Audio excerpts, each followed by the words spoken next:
Queremos experimentar tu bendición. Queremos que tú nos hables, Señor. Aleluya. Señor, úsame en esta mañana. Que mis palabras, Señor, no sean mis palabras, sino que sean inspiradas, Señor, bajo tu poder.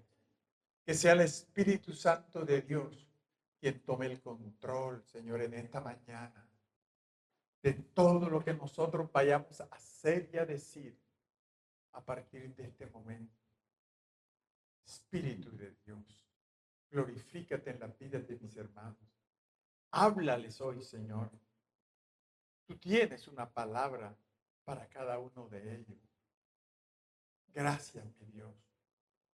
Atamos ahora, Señor, todo espíritu contrario, todo espíritu de oposición, todo diablo, toda malicia en los aires, todo hombre fuerte es atado en esta hora, en el nombre de Jesús. Y declaramos en esta hora que el Señor es el Rey de esta casa. El Señor es Rey de Reyes y Señor de Señores. Él gobierna nuestra vida y Él gobierna en esta hora todo lo que aquí vaya a suceder. A ti sea la gloria, Señor, en esta mañana. A ti sea la honra. Te damos gracias, Señor. Gracias, amado Dios. Amén y amén. Saludamos también a los hermanos que nos están viendo por YouTube. Los bendecimos en esta hora. Les pedimos que compartan este enlace, que se suscriban, que le den like y que reciban esta palabra que es de gran provecho y de bendición para ustedes. Gracias, Señor, por este momento. ¿Cuántos trajeron su Biblia en esta mañana? Como no tengo quien me la proyecta ahí, ábrala. Segunda de Samuel.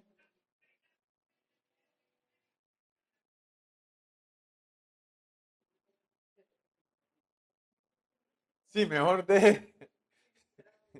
sinceramente, déjelo quieto. Yo sé que no es culpa suya, que igual que se dispara. Segunda de Samuel, capítulo 11, versos del 1 al 4. Se le va a disparar otra vez. Segunda de Samuel, capítulo 11, versículos del 1 al 4. Yo voy a leer a favor de ustedes en el nombre del Padre, del Hijo y con la unción y el poder del Espíritu Santo de Dios. Amén. Aconteció que en la primavera, en el tiempo cuando los reyes salen a la batalla, David envió a Joab y con él a sus siervos y a todo Israel. Y destruyeron a los hijos de Amón y sitiaron a Rabá. Pero David permaneció en Jerusalén. Y una tarde David se levantó de su cama y salió a caminar por la azotea del palacio. Desde allí vio a una mujer bañándose y era muy hermosa. Mandó a preguntar quién era y le dijeron, es Betsabé, esposa de Urías el Hitita. David la mandó a buscar y cuando ella llegó, él pecó con ella. Amén y amén. Gloria a Dios. Quiero empezar, mis hermanos, que normalmente lo hago haciéndoles una pregunta. una pregunta a su corazón. Y la pregunta es esta. ¿Alguna vez han sentido que iban ganando en la vida, que todo marchaba bien, que todo estaba a su favor, y de repente, sin ninguna explicación aparente, todo se frenó por completo? Todo iba bien, todo estaba fluyendo, como dice uno, y de pronto, de un momento a otro, sin motivo, sin razón, las cosas cambiaron. Y todo lo que fluía se frenó en tu vida. ¿A ustedes no les ha pasado eso? Porque saben una cosa, eso fue exactamente lo que le pasó al rey David. Y todo su problema inició en el momento en que este hombre, como leímos ahí en el pasaje, en que este hombre se levantó tarde y se fue a la azotea de su casa y vio a esa mujer bañándose. Amén. Así es, mi hermano. Cualquier cosa que usted aparentemente la vea sin importancia, sin valor, pero puede cambiar su vida. Porque lo que le pasó a David a partir de ese momento también nos puede pasar a nosotros.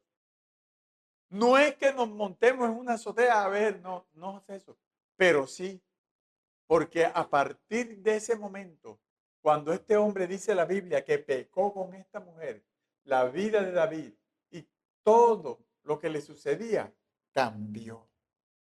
Mire,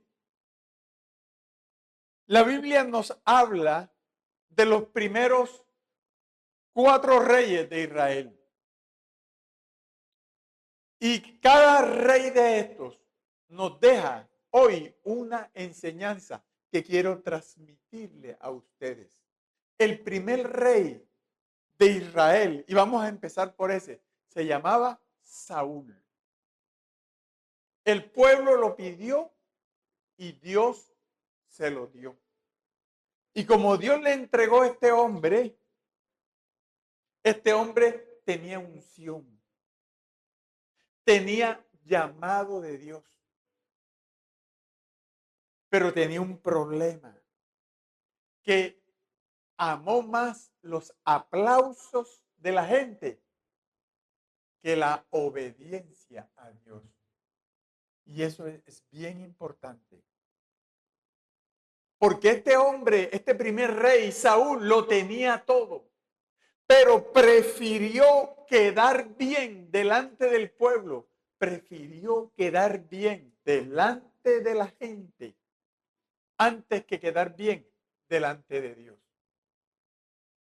Por eso, su desobediencia detuvo la bendición para él y para la nación durante 40 años. Después de Saúl llegó David. David, dice la palabra, que formó un grupo de guerreros formidables, fieles a él. Venció en todas las batallas. Unió a los dos pueblos, a Israel y a Judá. Y experimentó durante 40 años, mi hermano, las victorias. ¿Por qué? Porque nunca daba, y esto quiero que usted lo aprenda, David venció durante 40 años en todas las batallas, porque nunca daba un paso sin consultar a Dios. Y nosotros, mis hermanos, como cristianos, a veces se nos olvida eso y somos ligeros y nos adelantamos a las cosas. Pero si usted antes de dar un paso consulta a Dios, yo le aseguro que usted va a experimentar lo mismo que David, va a experimentar victorias en todas las áreas de su vida. Y por eso era que Dios o la Biblia le tenía un título a David. Dios dijo que David era un hombre conforme al corazón de Dios. Pero fíjese, un hombre que aunque tenía el corazón de Dios y tenía tremenda trayectoria, pero tuvo un momento de descuido. ¿Quién de nosotros no ha experimentado un momento de descuido? Usted como cristiano bajó la guardia. Se descuidó en otras cosas.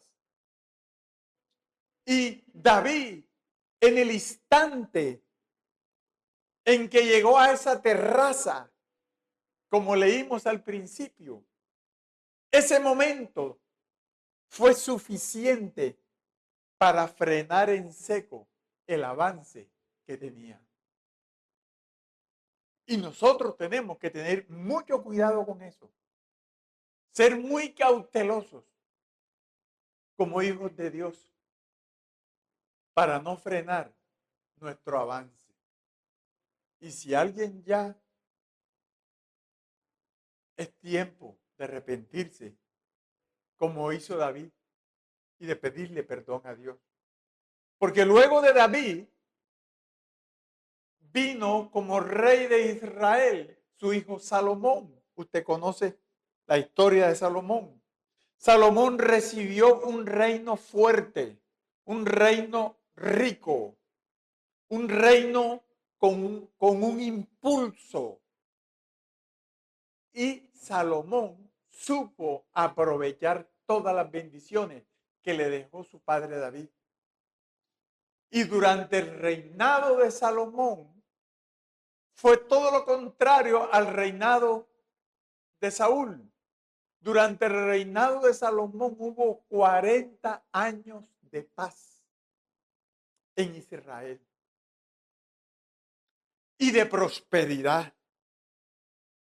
como nunca los hubo ni los volvió a ver en Israel, mi hermano. Pero el problema vino en la siguiente generación, cuando le tocó el turno al rey Roboán, que era hijo de Salomón. Este hombre, ¿cierto?, tomó malas decisiones. Y ese impulso y esa bendición que venía arrastrando su padre se apagó por completo. Tomó malas decisiones, tanto así que permitió que el reino se dividiera. Y hasta el día de hoy, Israel nunca más se ha juntado. Ahora existe solamente ¿qué? Judá, los de la tribu de Judá, pero las demás no, porque Israel todavía está dividido. Pero no estoy hablando de eso. Lo que sí quiero que vea es un patrón que se muestra allí en esos 4 reyes. Saúl no avanzó. David avanzó y generó un impulso. Y ese impulso lo aprovechó su hijo Salomón y lo llevó más allá. Y cuando el hijo de Salomón, Roboán, recibió todo esto, toda esa bendición, con sus malas decisiones, lo apagó. Amén. Por eso, la pregunta clave que debemos nosotros de hacernos, y ojalá se la haga usted en esta mañana, no es si Dios quiere bendecirnos, porque ya eso está decidido. Dios ya lo decidió. La Biblia dice que Él vino a darnos vida y vida en abundancia. La verdadera pregunta que define nuestro futuro, óigame esto, La verdadera pregunta que define nuestro futuro es, ¿qué vamos a hacer nosotros con esa bendición? ¿La vamos a desarrollar? ¿La vamos a multiplicar? ¿Y le vamos a transmitir ese impulso que traemos a nuestros hijos? ¿O vamos a permitir que esa bendición se detenga? Amén. Y hay una ley espiritual que se llama la ley del momentum. Esto es algo que viene de la física, esto es algo que estudiamos nosotros también en ingeniería, el momento o momentum. ¿Qué es el momentum o momento? Son acciones pequeñas y constantes que generan una fuerza invisible que con el tiempo hace que los obstáculos en nuestra vida sean más fáciles de pasar. Amén. Es como un impulso. Son acciones, fíjese, no es una gran acción, son acciones pequeñas y constantes todo el tiempo. Ya, pero que esa sumatoria de acciones, de decisiones buenas que usted toma, generan una fuerza invisible.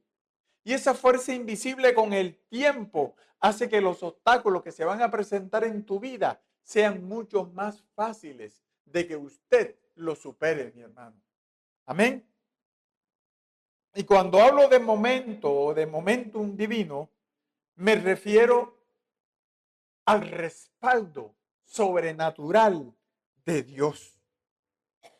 A cómo Dios se mete, mi hermano, en cada una de las cosas que nosotros hacemos, aún por pequeñas e insignificantes que sean. Dios siempre está detrás de cada cosa que usted hace o que usted decide hacer. Dios siempre está pendiente y está detrás de cada decisión, por pequeña o grande que sea. Porque aprendimos ahora que la sumatoria o la suma de esas pequeñas decisiones o acciones, al final son las que le dan un impulso a tu vida para facilitar, ¿cierto?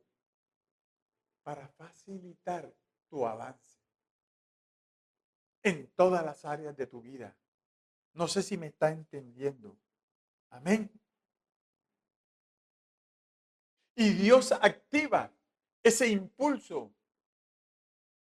Como por ejemplo, David hizo muchas cosas buenas y entregó un reino bendecido, floreciente, rico. Salomón recogió ese impulso que traía David y lo multiplicó más y lo llevó más allá. Y eso es lo que Dios quiere con nosotros, mis hermanos. Que ese impulso que tú recibes de parte de Dios tiene un propósito claro. Y es que después tus hijos puedan crecer y puedan experimentar una bendición más grande de la que tú has experimentado. Amén.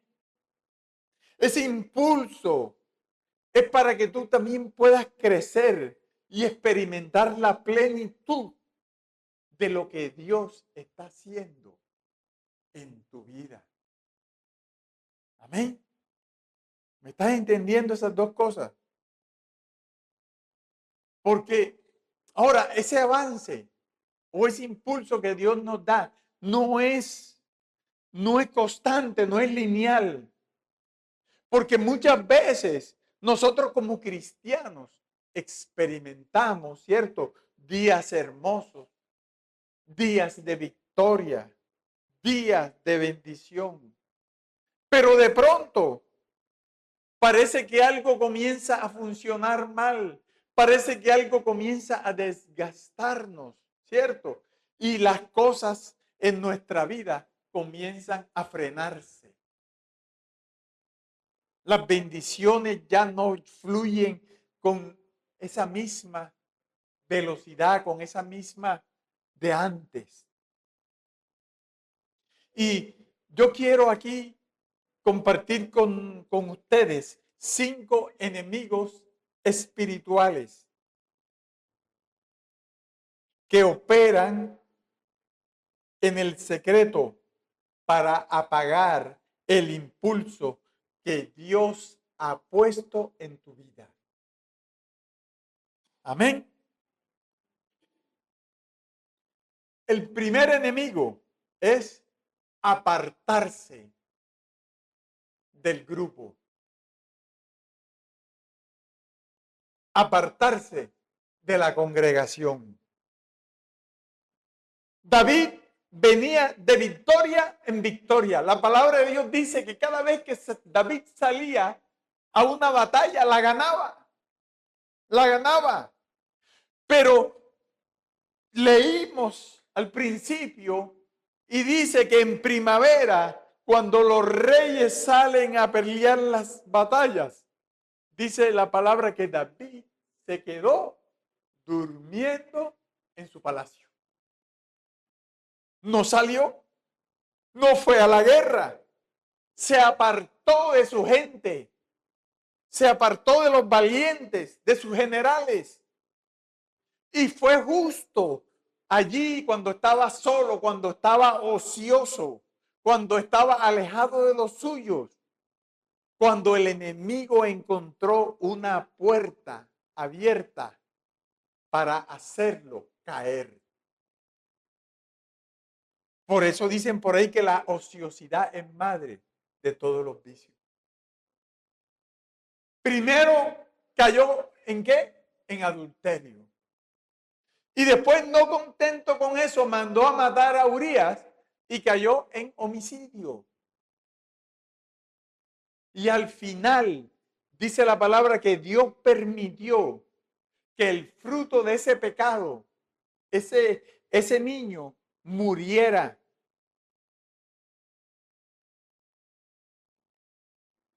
El pueblo en el campo de batalla sí obtuvo la victoria. Pero David en su terraza, lo único que obtuvo fue fracaso.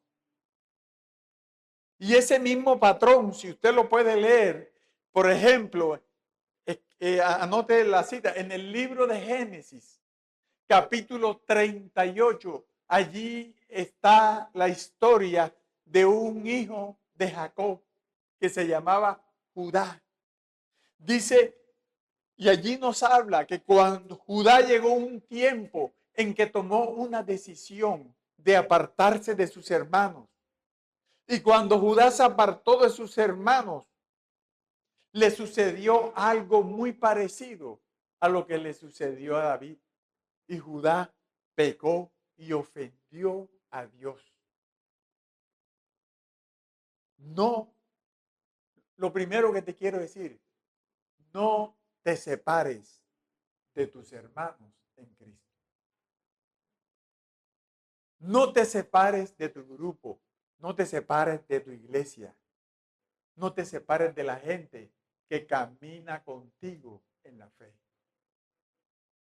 Porque cuando estamos conectados, alguien se da cuenta si faltamos. Y entonces nos animan. Y si caemos, alguien nos levanta. Pero cuando estamos solos, nadie se da cuenta de lo que nos pasa. Y cuando se den cuenta ya es demasiado tarde.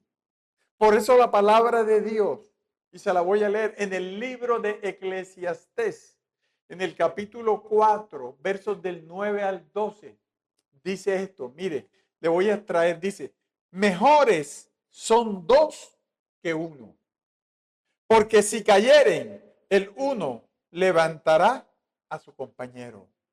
Mas hay del solo, que cuando cayere no habrá segundo que lo levante.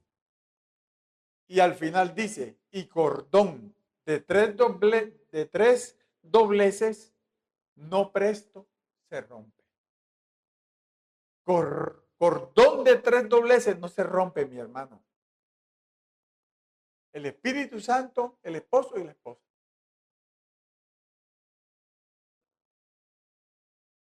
Piensa, recuerda la historia de dos jueces, Sansón y Gedeón. Sansón tenía una fuerza increíble y una unción extraordinaria, porque Sansón estaba predestinado desde el vientre de su madre para ser un gran libertador de su pueblo. Pero Sansón caminó solo toda su vida, sin sus hermanos, sin su pueblo, y terminó muy mal. Ya usted sabe. Gedeón, en cambio, él mismo lo reconoció y dijo que pertenecía a que era el más pequeño de una de las más pequeñas familias de Israel, que era el menos capacitado según los ojos humanos. Pero dice que Gedeón hizo un llamado y formó un grupo. Y dice que con solo 300 hombres alcanzó una victoria extraordinaria. El que tenía mucho y estaba solo, que era Sansón, cayó. Y el que tenía poco, pero se rodeó de otros hermanos, ese triunfó. Entonces, iglesia, entonces, mi hermano, no te creas tan fuerte como para no necesitar de nadie. Porque hay gente que dice, ¿para qué? Si yo tengo plata, yo no necesito de nadie. Yo tengo. Sansón también tenía y cayó. Entonces ya sabes, no te creas tan fuerte como para no necesitar a nadie. Ni te creas tan débil como para no aportar nada. Porque los extremos son malos, hermano. Mantente unido. Mantente en equipo. Mantente sirviendo junto a otros hermanos en la casa de Dios. En otras palabras, intégrate.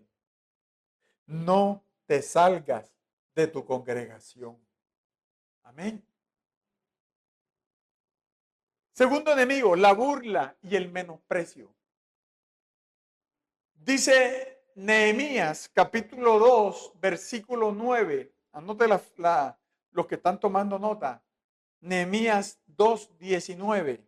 Dice, pero cuando se enteraron Sanbalat Horonita, Tobías el oficial amonita y Gesén el árabe, se burlaron de nosotros. Nos despreciaron y dijeron, ¿qué es esto que estáis haciendo?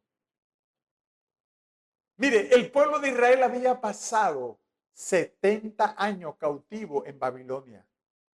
Las ciudades estaban arruinadas. El templo de Dios estaba arruinado.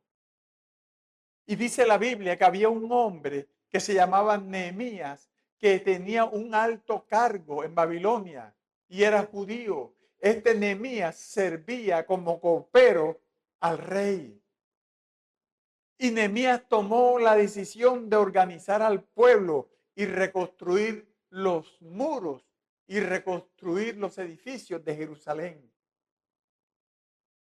Y algo muy interesante, porque si usted lee el libro de Nehemías, lo primero que restaura Nehemías son las familias de Israel.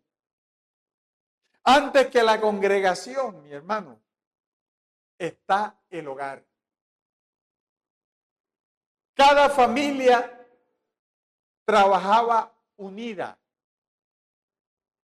Dice la palabra en Nehemías que con las manos trabajaban, pero en el cinto llevaban la espada. Y nosotros también cargamos una espada, ¿cierto?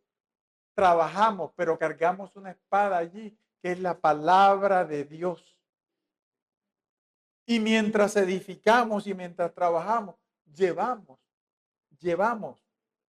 esa espada. Y dice que cuando comenzó la obra de reconstrucción encabezada por Nehemías, y los judíos comenzaron a reconstruir las murallas, entonces aparecieron las voces burlonas. Sanballat, cuyo nombre significa enemigo escondido, y Gesén, que significa tormenta. Su estrategia no fue con la fuerza, no fue golpearlos, no fue atacarlos, no fue herirlos, sino la burla y el desánimo.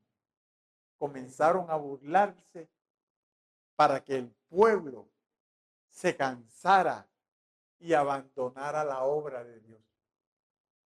Y esto sigue pasando hoy, porque muchas veces los nuevos miembros en la fe, la gente que está apenas iniciando en esto, esa gente es la que recibe más burlas de parte de sus amigos, aún de su propia familia. Pero, mis hermanos, no debemos permitir que eso nos detenga.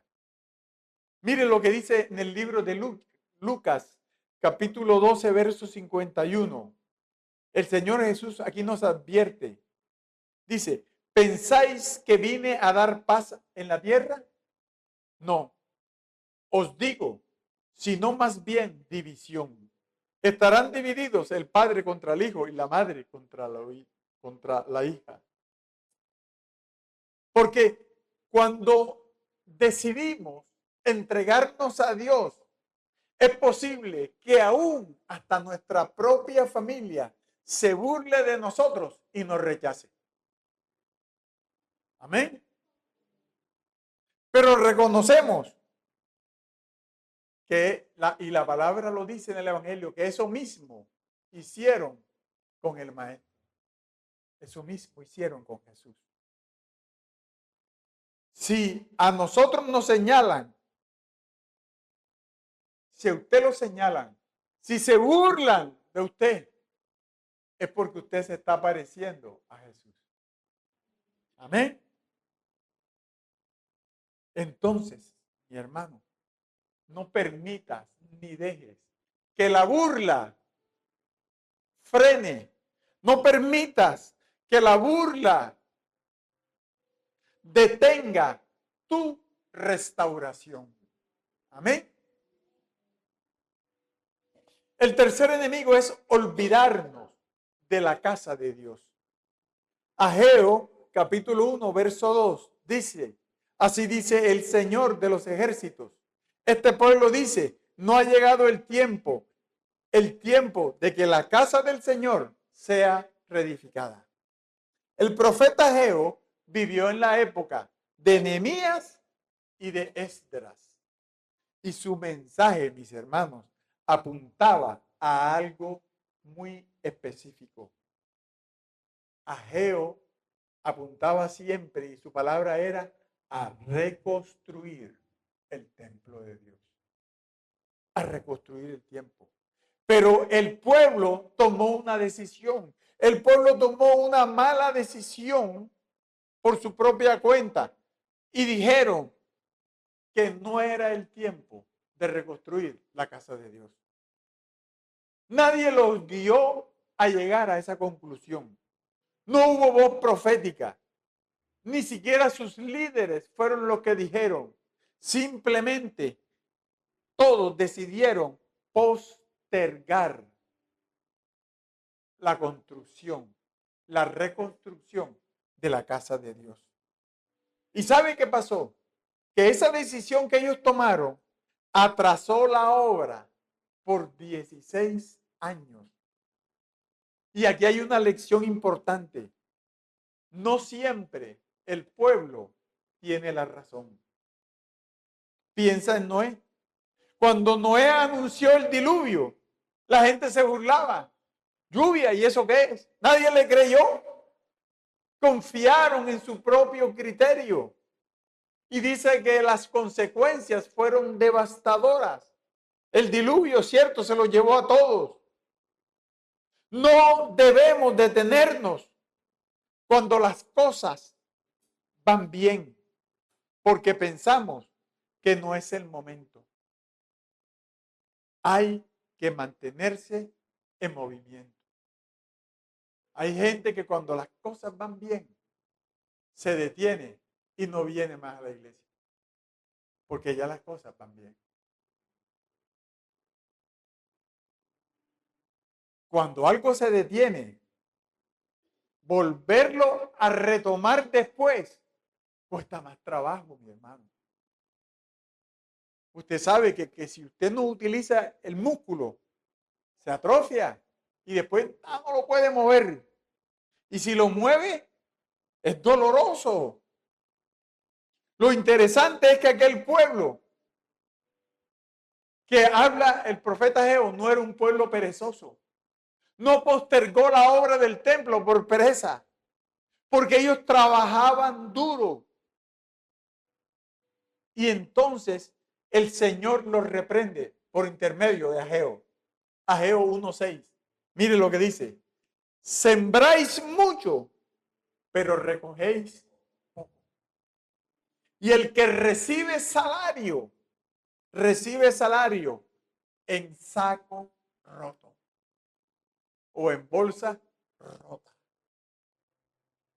¿Qué quiere decir esto? Que trabajaban, pero no les alcanzaba. ¿Por qué? Porque habían perdido el celo por la casa de Dios. Y frente a esto, Dios mismo le mostró la salida.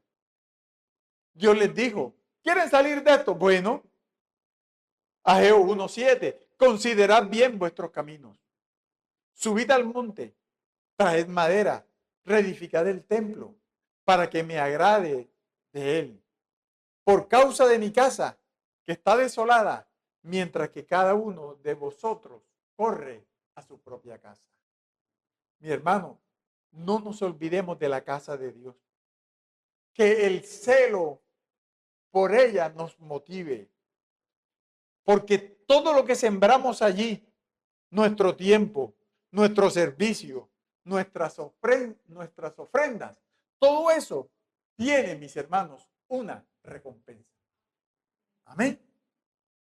Tiene una recompensa. Amén. Recuerde a la mujer que ungió a Jesús con ese perfume, que era un perfume costoso. Pero ella entendió, porque al Señor ya lo iban a crucificar. Pronto lo iban a crucificar. Ella entendió el momento y dio lo mejor que tenía. Y hoy, mis hermanos, el Señor nos está reclamando a darle a Él lo mejor de nosotros. Amén. El cuarto enemigo son los desacreditadores. Y el mejor ejemplo lo tenemos en el libro de Números, capítulo 13. Mire lo que dice. Entonces Caleb clamó al pueblo y dijo, debemos ciertamente subir y tomar posesión de ella, porque sin duda la conquistaremos. Pero los hombres que habían subido con él dijeron, no podemos subir contra ese pueblo, porque es más fuerte que nosotros, porque hay gigantes. Dios, mis hermanos, había sacado a Israel de Egipto con mano fuerte, con mano poderosa, y lo había guiado por todo el desierto y lo había llevado hasta la tierra prometida. Habían vencido por el camino a 2 reyes. Todo indicaba que el impulso con que ellos venían, ellos iban a conquistar la tierra, que ese impulso que traían de haber experimentado victorias en el desierto, ellos iban a conquistar fácilmente la tierra. Entonces enviaron espías a explorar la tierra y ya usted sabe, al regresar los espías trajeron 2 informes, 2 voces diferentes totalmente. La primera era la voz de Dios. vayan, tomen la tierra, porque yo se las he entregado. Y aquí hay algo importante. Se puede tener la promesa, se pueden tener las palabras proféticas, pero eso no significa que automáticamente las vamos a recibir. Porque a veces nosotros pensamos eso. Ya el Señor te dio la promesa, te dio la palabra. Tú piensas que te va a caer la bendición en paracaídas.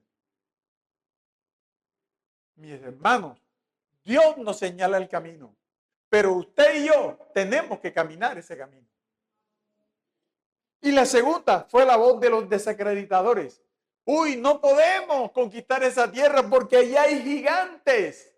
Es imposible, no los vamos a vencer.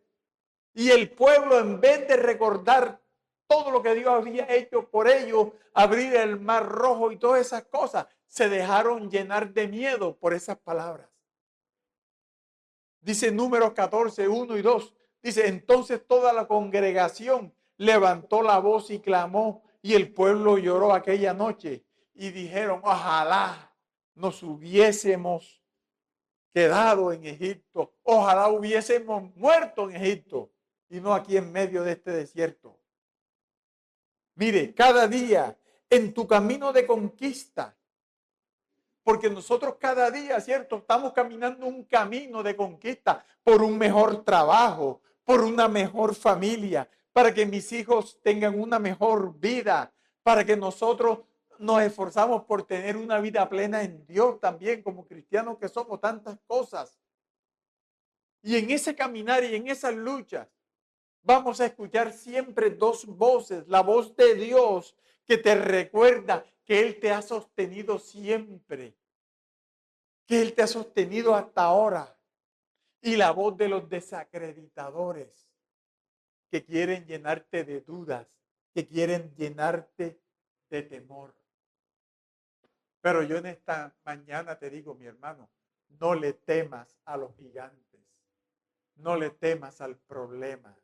El que pelea la batalla no eres tú, es Dios. Amén. ¿Cuánto le damos un aplauso al Señor? Como dice la Escritura, todo lo podemos en Cristo que nos fortalece. Y el quinto y último enemigo es la fama. Segunda de Crónicas 9:1. Dice, cuando la reina de Saba oyó hablar de la fama de Salomón, fue a Jerusalén con un séquito muy grande. El reinado de Salomón fue un reinado que duró 40 años de esplendor, de paz, de abundancia sin precedentes, de riqueza, mi hermano. Dicen que en el reinado de Salomón la plata estaba tirada en el suelo porque no valía nada, porque ahí lo único que valía era el oro. Había esplendor, riqueza. Y además de eso, el rey Salomón tenía una sabiduría tan grande que los reyes y las reinas de lejanas tierras viajaban hasta allá, hasta Jerusalén, para verlo y para escucharlo. Y la reina de Saba, cuando llegó y lo vio, quedó asombrada, no solo por la sabiduría de Salomón, sino por tanta riqueza y esplendor que había. Pero usted conoce la historia de Salomón. Con el tiempo, esa misma fama de Salomón terminó afectando esos 40 años de prosperidad que Salomón había construido y del impulso, del momento que su padre David, ¿cierto?, le había transmitido. Y aquí hay una verdad, mi hermano, importante. A veces nuestra prueba muchas veces está en lo que escuchamos de otros. Y tú tienes que tener mucho cuidado en lo que tú escuchas que dicen de ti. Ya sea elogio o crítica. Cualquiera de las dos. Porque si no estamos firmes, Ambas nos pueden hacer perder la cabeza y el rumbo. ¿Cuánta gente no pierde la cabeza por la fama? ¿O cuánta gente no se desanima y se destruye por una crítica que escucharon? Dios sí nos da reconocimiento, mi hermano. Pero mientras más recibimos, más humildes y más dependientes de Dios debemos volvernos, iglesia. Amén. Para que la fama no nos afecte. Que toda la fama y todo el reconocimiento que a ti te dan siempre debe regresar a Dios como gloria. A Él sea la gloria. No, yo no soy el Dios. Mi hermano, que usted esto, que hizo, que no, mi hermano, no fui yo, es Dios.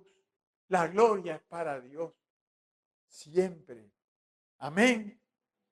Para que nada nos quite el momento de la paz y la prosperidad que Él nos ha dado. Por eso, mi hermano, nunca le robes la gloria a Dios. Nunca. Amén.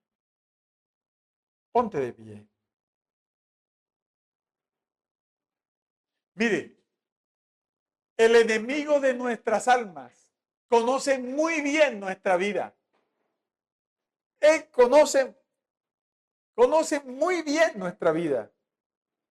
Y el diablo, mi hermano, va a usar distintas estrategias para intentar frenar ese impulso que Dios ya puso en marcha a favor tuyo. ¿Por qué dice eso, pastor? Porque Dios, mi hermano, tú tienes que entender esto. Dios ya decidió bendecirte sin medida. La pregunta, la clave ahora no es esa. La pregunta es si tú vas a permitir que algo o alguien detenga esa bendición.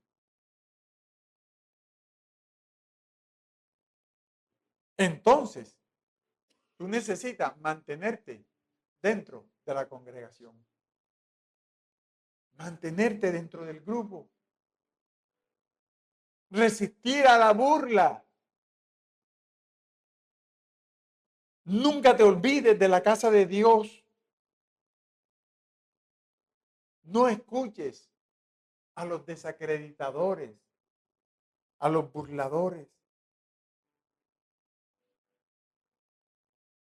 Y cuando llegue tu bendición, cuando llegue tu reconocimiento, tú tienes que decir, no, no fui yo. La gloria es para Él. Amén. Oro en esta mañana, mis hermanos, para que nada ni nadie detenga el movimiento que Dios comenzó ya en ti. Porque cada uno de ustedes, mis hermanos, les aseguro que ustedes van a avanzar de gloria en gloria y de victoria en victoria, como dice la palabra, hasta que el día. Recuerde esta palabra, anótela ahí, Proverbios capítulo 4, verso 18, que dice, mas la senda de los justos es como la luz de la aurora, que va en aumento hasta que el día es perfecto. Mi hermano, entiéndalo, Dios ya decidió bendecirte. Y tú vas a caminar con ese impulso que ya Dios decidió darte. Vas a ir en crecimiento en todas las áreas de tu vida.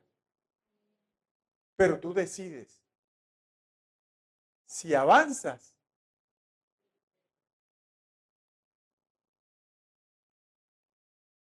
o te quedas. Tú decides. Vas a encontrar enemigos, vas a encontrar problemas. Pero tú decides. Tú escoges. Y le das la gloria a Dios. Porque yo veo, mis hermanos, aquí. Yo veo aquí, ahora mismo veo las caras de ustedes. Mire, cuando nosotros estamos en Cristo, nosotros avanzamos. No espere un mal, espere siempre bien. Porque la misma palabra de Dios lo dice, ¿cierto? Que Dios transforma cualquier situación, por muy negativa que sea, en bendición para tu vida. Iglesia, considérense siempre bendecidos. Considérense siempre que van en crecimiento. No tienen que hacer nada extraordinario, como les dije, son decisiones y cosas pequeñas que lo van a impulsar a usted. Mire, hasta en los sueños. A veces nosotros soñamos y creemos que los sueños son cosas y nos asustamos con unos sueños extraños porque creemos que son cosas malas. Pero cuando usted sueñe algo, ese sueño, por muy malo que sea, es una bendición. Es una bendición que hay ahí. Lo que pasa es que usted no lo entiende. Porque todo lo que le sucede a nosotros, los cristianos, mi hermano, a los hijos de Dios, a los que obedecen a Dios, es para bendecirnos, es crecimiento. Por eso dice la palabra, ¿cierto? Que nosotros vamos de victoria en victoria, de bendición en bendición. ¿Ya? Por eso dice la palabra que usted y yo somos más que vencedores. Entonces, un aplauso al Señor. ¡Aleluya!